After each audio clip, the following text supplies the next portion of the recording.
Hey everybody, welcome to another Low on Health Rambling. Today is April 17th, 2012, and I want to say March really sucked. I kind of haven't done one of these in about 4 weeks just because I've been still trying to deal with March in general. Now, some good things that happened in March, like I mentioned, I did go to my co-worker's little dinner party thingy. I went to St. Patrick's Day at the Dublin, which I'll discuss later. But overall, March was really just a shitty month. And now, if you follow me on Facebook or you've talked to me within that time frame, you know what I'm going to complain about, and this is basically going to be me whining and complaining it, just so I have it on record. It probably will be edited down for, sanity's sake, not to make myself look too bad as I already do. But I just want to kind of go over some of the things that happened in March, and that's first off with my sister had a baby, which some of you know I have a sister named Caitlin. That's her in the middle there. She had a baby. This is a little baby. That, of course, is my mom, and that is my grandma. Now, if you know, that's neither here or there. But I do want to talk about St. Patrick's Day. I went to the Dubliner. Bishop was spinning out there and met up with everybody, Jeff and Flea and the good old gang there. It was always fun to hang out with them and have a couple of drinks. But what I've noticed at bars recently and just kind of going out is everybody's on their cell phones, always tabbing away or Facebooking or playing whatever games. And they're not very much mingling or interacting. I think that's kind of weird, and it kind of almost solidified that's not really my crowd. I mean, I love going there mainly for Bishop's music. He does spin some really good music that I'm into, a nice little like kind of hip hop and dubstep and just good old just good classic rap music, and just he mixes them really well, and that's almost why I go, is to listen to his mixes more than anything else and to hang out with people. But it's always fun hanging out with Jeff and Felina. As Felina mentioned, I'm kind of Jeff's second wife because Jeff will constantly get me drinks because I don't order drinks well at bar. I don't know what kind of drinks I like because I don't like beer because the hops, and he'll give me the cider and stuff, and he gets jealous when I talk to other women.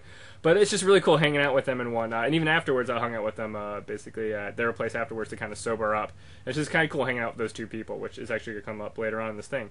But so that was a good thing. I mean, you had the sister thing, and then this thing, and then basically what else happened? I got to go to the Dade City. Dade City, one of my offices, they have a warehouse out there, and they needed some help. So actually, 2 days in, actually 3 days in March, I went out there and helped them kind of redo their warehouse and whatnot, which was great. I was hopping around and doing a lot of work and whatnot.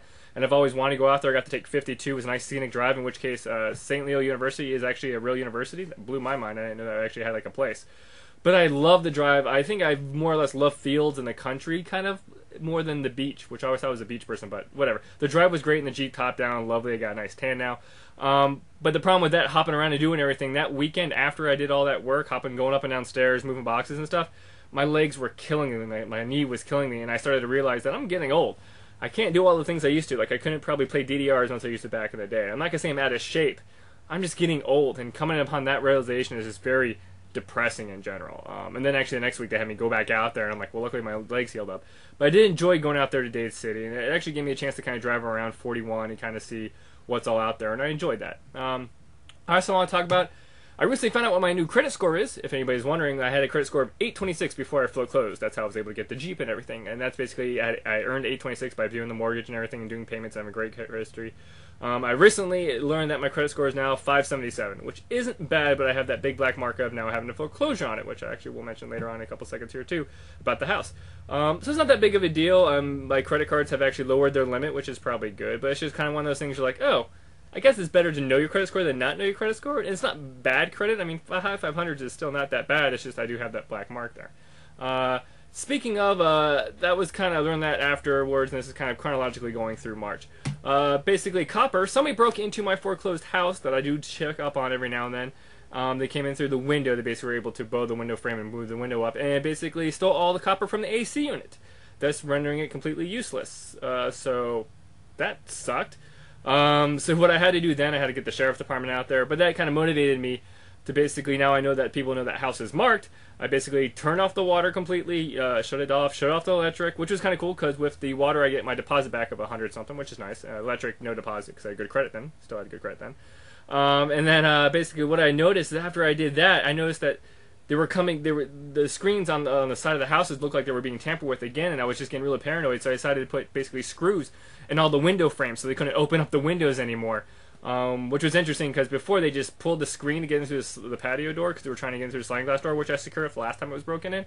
And then actually a couple days later, I noticed that they actually cut the screen to get into the screen door, even though the screen door was open. So it's definitely been marked. It definitely looks like it's been tagged by different people to try to get into it. But what that did, that motivated me to shut off the electricity, shut off the water, and actually sell stuff I wanted to get out of there, like the fridge and the oven. And actually, this guy that came by to pick that up, like a handyman, actually then perused the garage. Like he bought the lawnmower, the weed whacker, and a bunch of other stuff. And I actually made out a decent cash fold there, which was kind of cool. And there's just still some knickknacks there I don't really care about. It's more or less for storage, but it just kind of sucked that that's the way the world's coming to, that people will just break in the house and take the copper because it's been marked. So that was kind of the kick to the balls in March, and that was like right at the end of March. And then basically on April Fool's Day, I basically got one of the most disheartening news things ever. But yeah, so an April Fool's joke for Jeff and Felina basically mentioning that they were leaving the state. In which case I was like, oh, that's great. Kind of one of my only kind of like three main friends. You know, you got Darren, Jeff and Felina, and of course all the Anime Nation people. But these people I hang out with the most.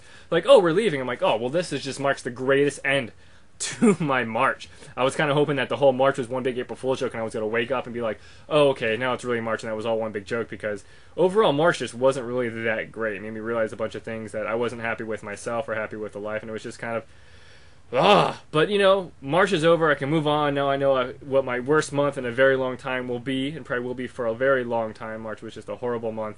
But moving on, I will hopefully apologize yet again for ramble on about this, and for the people that already knew this stuff, I apologize. And if you actually watched all this once again, I apologize. And don't worry about the rough edits; those things probably you won't see, and those are mainly archived for the two siblings issues, the half brain and the bastard. But as always, thank you for watching. I'm just happy to get that all off my chest, and I will catch you next time.